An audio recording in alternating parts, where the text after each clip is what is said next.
Hello all and welcome to Wild Crochet. My name is Mary and in today's tutorial I'll be showing you how to weave in some ends.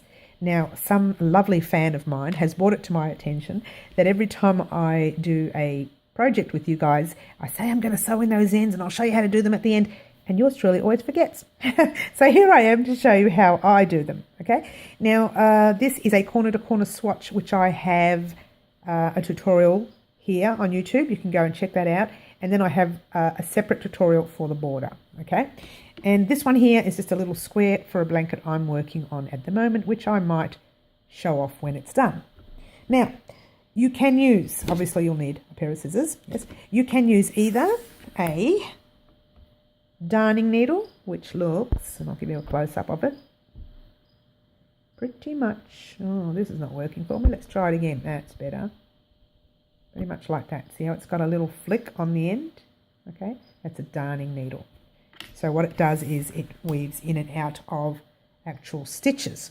Whereas this one here is a normal sewing needle that you use in sewing, except the eye's a little bit bigger than a normal cotton would fit in.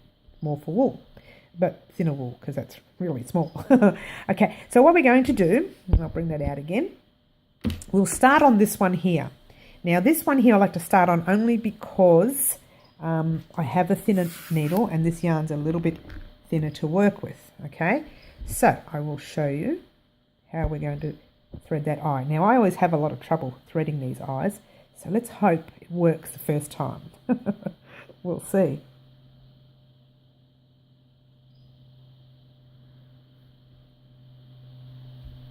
It worked. Okay, that's great. Now you just thread your hook. A lot of people put their thread around the hook like that and then pull it through. I just find it easier to thread it properly. Sometimes, and I have a habit of doing this, of spinning that yarn like that and then putting it through. Now, if you want to do that and come back to me, I'll wait. All right, so what we've got here now is, if you remember in the last tutorial, I actually crocheted over my thread, if you've seen this tutorial. If not, you can go back and have a look at it. It's a corner to corner border, okay? So I've already crocheted over the thread, but for me, I like to, double security, to go back one way and then back another. So it's actually been done 3 times. So with this particular needle, because it's not a darning needle, it's a normal sewing needle, you can split the yarn. You can literally sew by splitting that yarn right there. See that?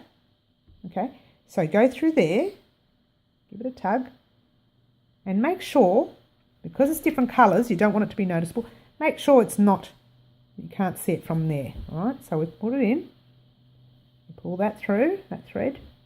It's going to be a little bit tight because you have actually split the yarn, okay? That's not going to come undone. If you want to cut it now, you can.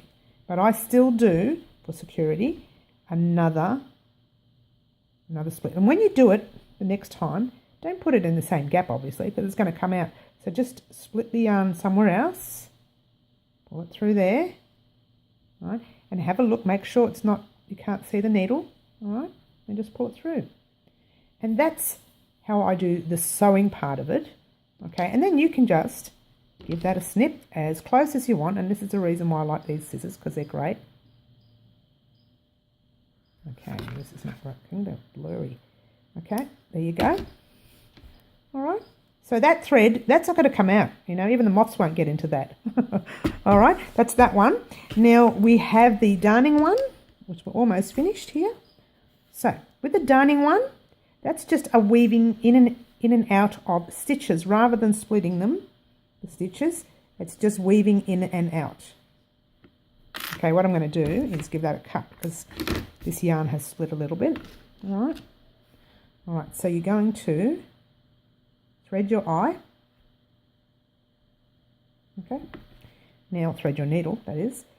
Okay, so you can just, this is what a darning needle does. It just weaves in and out. Okay, so it's not actually sewing it all in like the other one did, the other swatch. It's a weave in, okay? So it's a little bit different. And again, it's your own choice on how you want to do this, and you weave it back the other way. And then the last time, give it a bit of a tug, And then one more time and you're done. Okay, so it's pretty basic. So for those of you who have quoted that every time I do it I say I'm going to show you and I always forget to, I've finally done it. There you go. So that's easy. Okay, if you like the tutorial, please give it a thumbs up.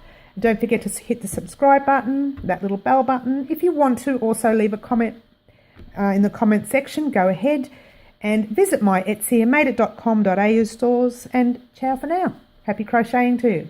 Bye.